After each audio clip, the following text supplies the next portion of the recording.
आणि मग याच्यासाठी रुटीन टेस्ट कोणत्या आहेत ज्या सोप्या आहेत पण लोक त्याच्याकडे फार लक्ष देत नाहीत? हे बघा, रुटीन टेस्ट तर म्हणजे केल्याच पाहिजेत. ॲक्च्युली आता ज्या अमेरिकन हार्ट असोसिएशनच्या गाईडलाईन आहेत त्याच्यानुसार तर तुमच्या वयाच्या 18व्या वर्षानंतर तुम्ही तुमचं कोलेस्ट्रॉल चेक केलंच पाहिजे.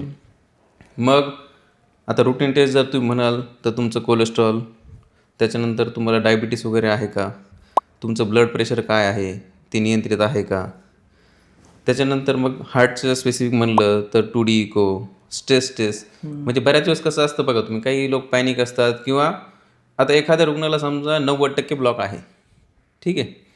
मग आता ह्याचं निदान होणं अवघड का असतं?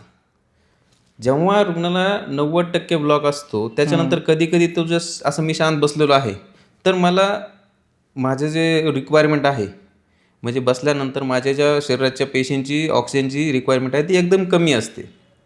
त्याच्यामुळं तेवढा रक्त सप्लाय 90% ब्लॉकमध्ये हृदय मला करू शकतं, म्हणून मला त्रास जाणवत नाही.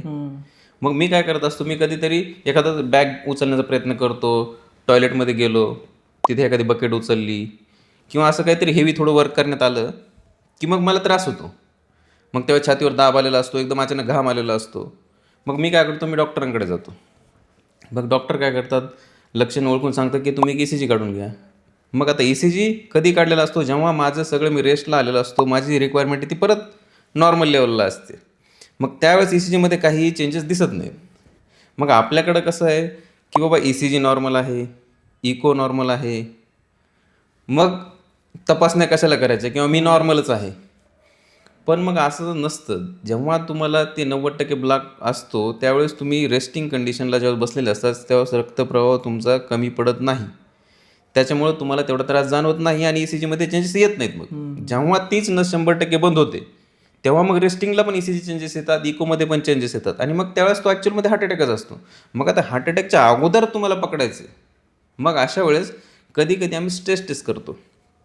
स्ट्रेस टेस्ट काय की जेव्हा एखाद्या व्यक्तीचा परत परत ECG नॉर्मल येतो पण आम्हाला वाटतं की नाही याला सिम्पटम आहेत किंवा म्हणजे हार्ट निगडीत सिम्पटम आहेत हे, मग आपण त्याला त्या एक ट्रेडमिल जी आपली जिममध्ये ट्रेडमिल असते त्याच्यावर आपण थोडंसं त्याला एक्झर्शन करायला होतो, चालवतो.